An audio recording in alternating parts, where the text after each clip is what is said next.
I'm sure glad you and Jimmy got those numbers back on the town hall clock, Detective Time. Now everyone who comes to the park can see what time it is again. Yes, Barbara, I'm glad too. But you know, there's still something strange about the clock. We put the numbers back some time ago, but the minute hand hasn't moved yet. Which one is the minute hand, Detective Time? Let's go back to the town hall clock so we can get a closer look, and I'll show you. See the two hands of the clock? The minute hand is the longer one that's pointing to the 12 right now. It's supposed to be moving to show us how many minutes have gone by. But as you can see, the minute hand is not moving. The shorter hand hasn't moved either. Isn't it supposed to? Well, Jimmy, the shorter hand is called the hour hand, and it moves more slowly than the minute hand. In fact, the minute hand has to move all the way around the clock before the hour hand moves from one number to the next.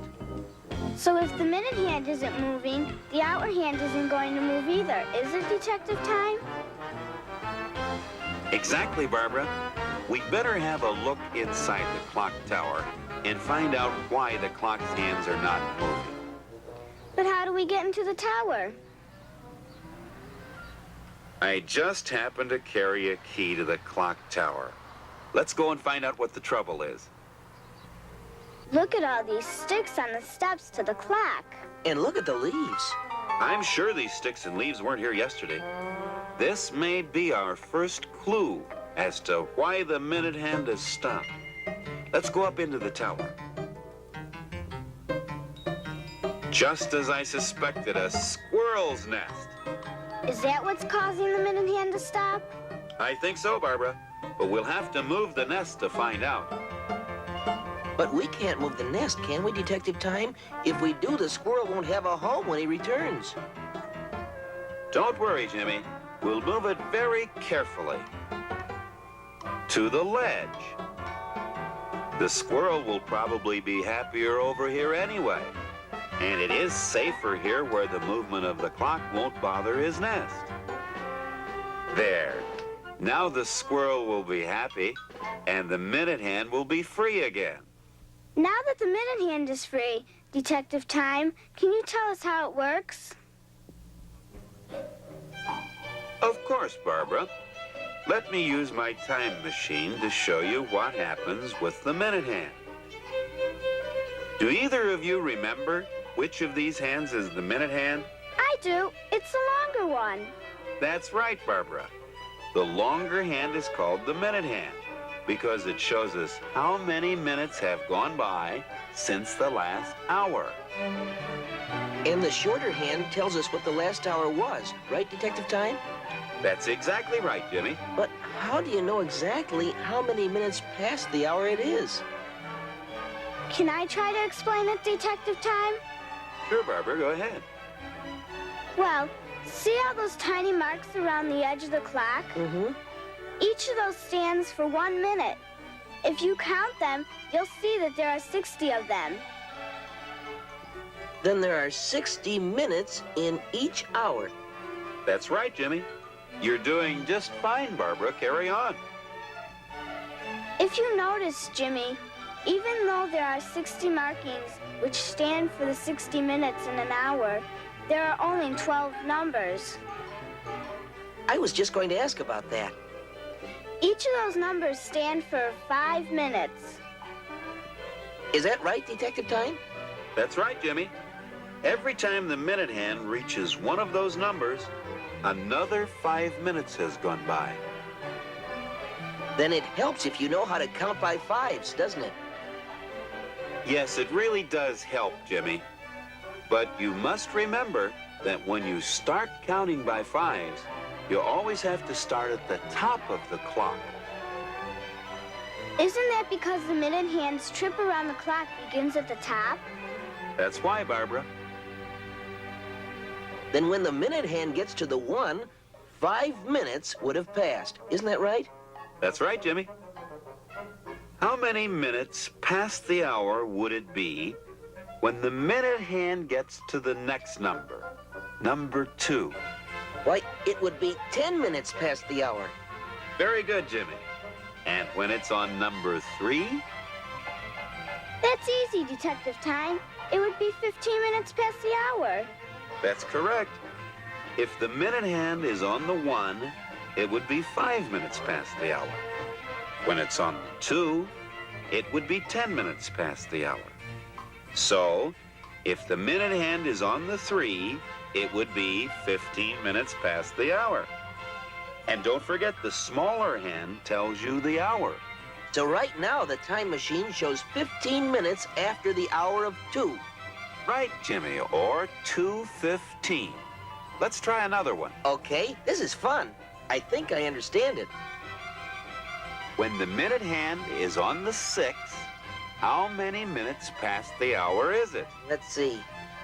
5, 10, 15, 20, 25, 30. It would be 30 minutes past the hour. Right. So if the hour hand is on the 2 and the minute hand is on the 6, what time is it? It's 2:30. You've got it. Now, let's turn the town hall clock to the right time again, and then go check the front of the clock and see if the minute hand is moving. The minute hand is on the 6. And the hour hand is on the 5, so the time is now 5:30. That's right again. Now you know how to read the minute hand. And all because you were able to fix the minute hand on the town hall clock. Well, I'm glad that squirrel in his nest gave us the chance to talk about it. It was a very timely event.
Who's there? It's Jack Frost. Come on in, Jack. Hi, Jack. What can I do for you? Well, Detective Time, we need your help. Who's we? The teacher and students at the community school. They have asked me to get you to help find 2 missing students, Carlos and Judy. They've probably just overslept. Let's go over to their homes and see. I've already checked their homes, and they weren't there. Their teacher, Mrs. Glau, is quite worried. It's not like them to miss school, especially on a special day like today. Let's see, today's Friday. What's so special about Friday? This Friday is special to the children because this Friday they are all painting their classroom. It's really a big project, and they need the help of all the children if it's to be finished by the end of the day. But I don't understand. Why must it be finished by the end of the day? Since today is Friday, the last day of the school week, there won't be any school tomorrow, which is Saturday, or the next day, which is Sunday. Since there isn't any school, the room will have the whole weekend to dry, and the paint won't get smeared. A very clever idea. Well, let's get down to business and figure out what clues we have as to where the children might be. Yes, we shouldn't waste any more time. Time. That could be our most important clue. Maybe my time machine can help us locate Carlos and Judy. But what clues do we have about time, Detective Time? Well, we've already discussed the day of the week. It's Friday. So let's push the Friday button on my time machine. What time of day is it? 9 o'clock in the morning. Okay, let's push the time button too. If we look at the screen, it should tell us where most children are at 9 o'clock on Friday morning. Ah, that's where they should be, Detective Time, in school. But they're not. Then we must find out what children usually do at 9 o'clock in the morning when they're not in school. So I'll push the button for a day that they're not in school. Saturday. That's right. They'd be playing. But it's winter and snowing. They wouldn't be swimming and playing at the beach. Oh, I forgot to press the time of year button. Season. The time of year now is winter. Now, if I push the season button for winter, we should find out what most children do at 9 o'clock in the morning on a snowy day when there's no school. I think we have it this time. It looks like my time machine put all the clues together. They're probably playing in the snow. Maybe we should look at the town park. I often see children playing there when there isn't any school. There's an ice skating rink there and a large hill for sledding. Great, let's go. I sure hope we can find Judy and Carlos. Well, Jack, time will tell. Look, there they are! Judy! Carlos! Come on, let's meet them at the bottom of the hill. Aren't you Jack Frost and the famous Detective Time? That's right. And aren't you two supposed to be in school today? No, today is Saturday, the last day of the week. We don't have school on Saturday. You're right. You don't have school on Saturday. But if you look here, you'll see that today is not Saturday, but Friday. No wonder there are no other children sledding with us today. They're all in school. And today is a special day, too. We are supposed to help paint our classroom today. How could we have mixed Friday with Saturday? Well, normally you have classes on Friday, right? Right, Friday is a school day. But today you weren't going to have regular classes, were you? No, we were going to paint. Maybe that's why it didn't feel like a school day, and we thought it was Saturday. Exactly. Now let's take a minute to look at my time machine and go over the 7 days of the week so that this mistake won't happen again. Okay, we'll start with the first day of the week, which is... Sunday. We don't go to school on Sunday. That's right. And many people go to church on Sunday. Many people also spend Sunday visiting or having other fun with their families. That's right. All right, let's go to the second day of the week, which is... Monday. Monday is the first day of the school week. At school, on Monday mornings, we plan our classes for the rest of the school week. And remember, even though Monday is the first day of the school week, it is really the second day of the week. That's true, Jack. Now for the third day. Tuesday. Since Tuesday is only the second day that we're in school each week, we usually have a lot of work to finish before the end of the week. Okay.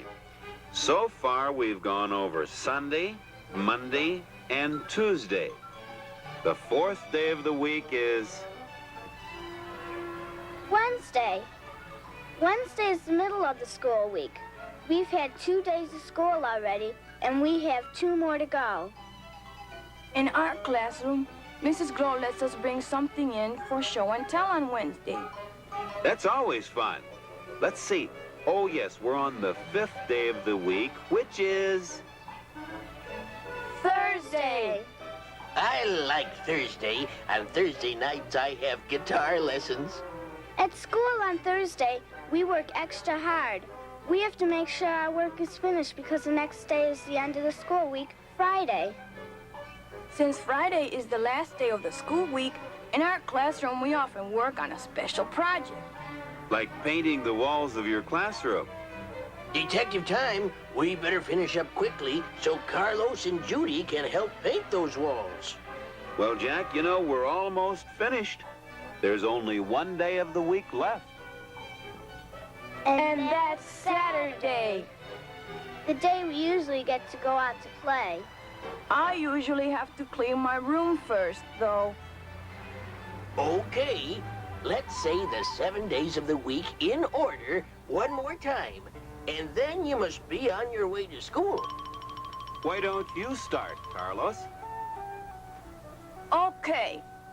There's Sunday, Monday, Tuesday, and Wednesday. Then comes Thursday, Friday, and then finally, the last day of the week, Saturday. Very good. Now let's hope this mistake doesn't happen again. Now that we've gone over the days of the week, I don't think we'll forget again. Thank you, Detective Time. Thank you, Mr. Frost. Yes, thank you. Goodbye, Detective Time. Goodbye, Mr. Frost. Goodbye, Judy. Goodbye, Carlos. Have a good time